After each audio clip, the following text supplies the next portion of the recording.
பாலசுப்ரமணியர் அருளால் ஆன்மீக அன்பர்கள், நேயர்கள், ஜோதிட ஆர்வலர்கள் அனைவருக்கும் அன்பான வணக்கங்கள். நான் உங்கள் ஜோதிடர் ஸ்ரீ குரு சுந்தரவடிவேல். இப்போ பார்த்தீங்கன்னாக்க ஏப்ரல் மாதத்திற்கான பலாபலன்கள் ஒவ்வொரு ராசிக்கும் எப்படி இருக்குது அப்படிங்கிறத, என்ன செய்யலாம், என்ன செய்யக்கூடாது, என்ன விதமான வழிபாடுகள் உகந்ததாக இருக்கும், நட்சத்திர பலன்கள்லாம் ஒவ்வொரு ராசியில் இருக்கக்கூடிய நட்சத்திரங்களுக்கும் சிறப்பு பலன்கள்லாம் எப்படி இருக்குது அப்படிங்கிறதை பற்றி விரிவாக தெளிவாக நம்ம இந்த வீடியோ மூலமாக நம்ம பார்க்க இருக்கிறோம். அந்த வகையில் பார்த்தீங்க அப்படின்னு கேட்டிங்கனாக்க, இப்போ இந்த மாதத்தோட சிறப்புகள் என்னென்ன இருக்குது அப்படின்னு பார்த்தோம்னா, ஏப்ரல் மாதத்தில் 8 விதமான சுப முகூர்த்தங்கள் அப்படிங்கிற ஒரு விஷயம் ரொம்ப சிறப்பாக இருக்குது. அடுத்து பார்த்துங்க, பங்குனி உத்திர திருநாள் வருது. அடுத்து பாருங்கள், தமிழ் புத்தாண்டு, அடுத்து அட்சய திதியை, அடுத்து குரு பூஜை, பெரிய வியாழன் அப்படின்னு சொல்லி பல்வேறு விதமான நிகழ்வுகள் அப்படிங்கிறது இந்த மாதத்தில் நிறையவே இருக்குது. அதையும் தாண்டி வாஸ்து நாள் அப்படிங்கிறதும் இந்த மாதத்தில் இருக்குது.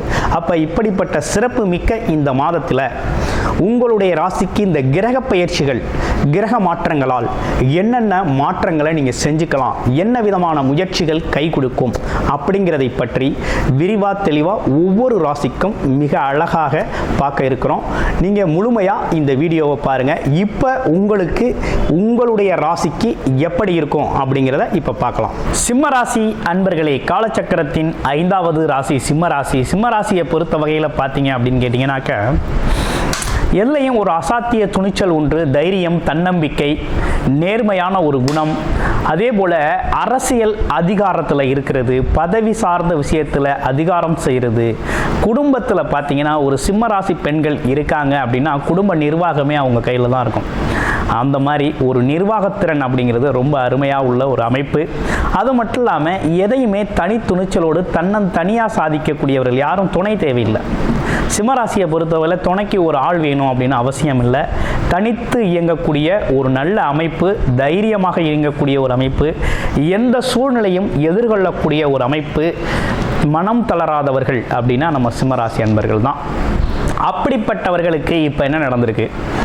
ஏப்ரல் மாதத்தில் பார்த்தீங்கன்னா, இந்த சூரிய பகவான் அப்படிங்கிறவர் 8ஆம் இடத்துல போய் அமர்ந்துட்டார். ராசிநாதன் 8ஆம் இடத்துல போய் அமர்ந்தால் என்ன நடக்கும் அப்படின்னு பார்க்கையில் ஒன்றும் இல்லைங்க, உங்களுக்கு ஒரு திடீர் அதிர்ஷ்டம் சார்ந்த விஷயங்கள் ஏற்படக்கூடிய ஒரு அமைப்பு அப்படிங்கிறது உண்டு. ஒரு பக்கம் திடீர் அதிர்ஷ்டங்கள் இருந்தாலும் இன்னொரு பக்கம் கொஞ்சம் கவனமாக இருக்கணும். மனஸ்தாபங்கள், மன வருத்தங்கள் ஏற்படக்கூடிய சில நிகழ்வுகள் நடக்கக்கூடிய வாய்ப்புகள் இருக்குது. அப்படின்னா என்னன்னா, ராகு பகவான் சனி பகவானோடு சேர்ந்து இருக்கக்கூடிய ஒரு அமைப்பு இருக்குது. ராகு அப்படிங்கிறவர் யாரு அப்படின்னா, ராகு அப்படிங்கிறவர் பார்த்தீங்கன்னா போகக்காரகர்.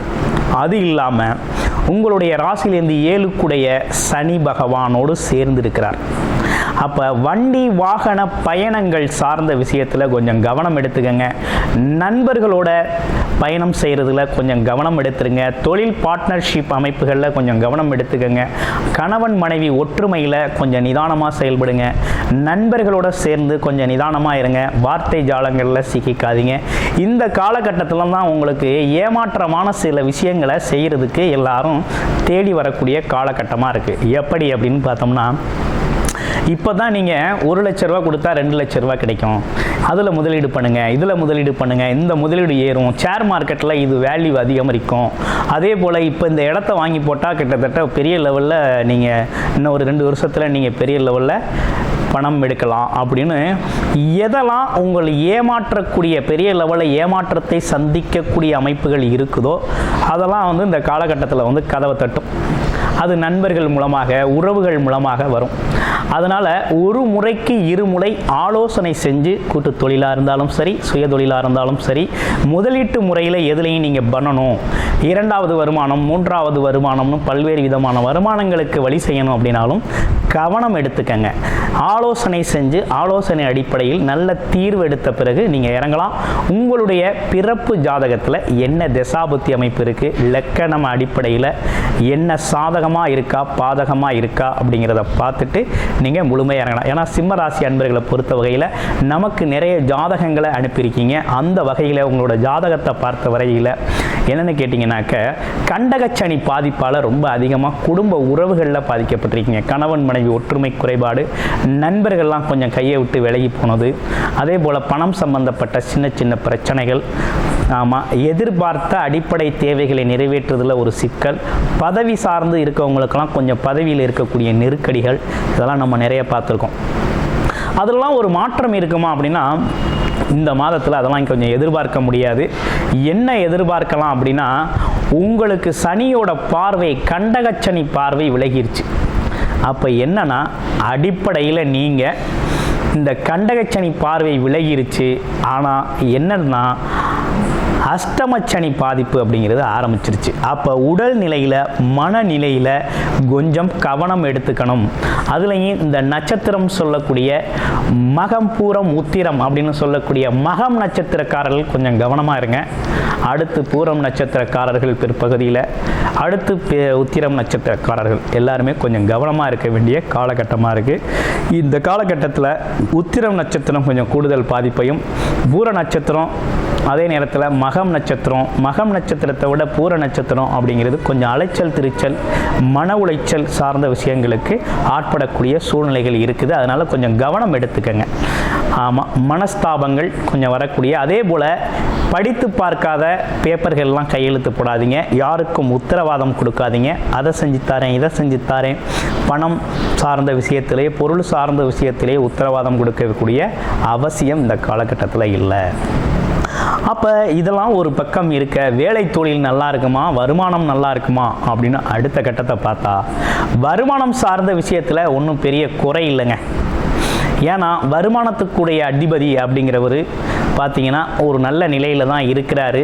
அது மட்டும் இல்லாமல் கேது வேற 2ஆம் இடத்துல குடும்பஸ்தானத்தில் தனஸ்தானத்தில் இருக்கிறதும், அடுத்து உங்கள் ராசிக்கே அவர் பயணம் செஞ்சு வரக்கூடிய அமைப்பு அப்படிங்கிறதுனால கொஞ்சம் எல்லாத்துலேயும் விட்டு கொடுத்து போகணும். அவசரப்பட்டு கோபப்படுறதோ அல்லது பேச்சுக்களில் கடுமையை கையாளுறதோ தேவையில்லாத ஒரு விஷயமா இருக்குது.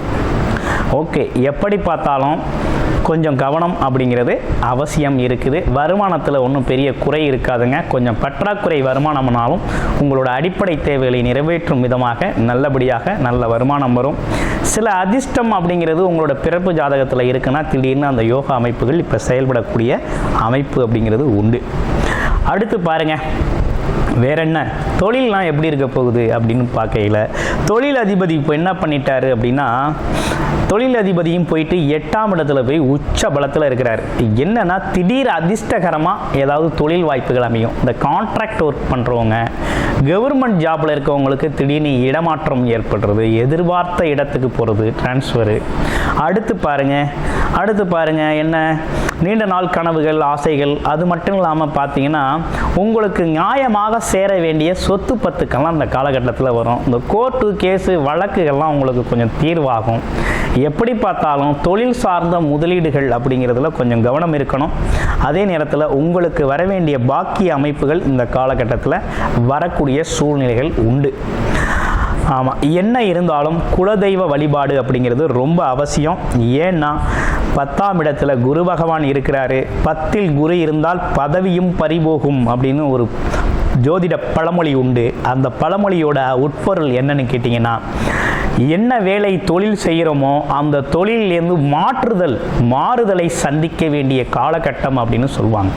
பரிவர்த்தனை யோகம் வேற 8ஆம் இடத்துல ஏற்பட்டிருக்கிறதுனால கண்டிப்பாக வேலை சார்ந்த அமைப்புகளில் இருக்கிறவங்களுக்கு இடமாற்றமும் பதவி உயர்வும், அதே நேரத்தில் தொழில் சார்ந்த அமைப்புகளில் இருக்கிறவங்க தொழிலை வேறு இடத்துக்கு மாற்றிக்கிறது, வேறு இடங்களில் செய்கிறது, ஆமாம், அல்லது தொழிலில் பல மாற்றங்களை உருவாக்கிக்கிறது அப்படிங்கிற ஒரு விஷயமும் உண்டு.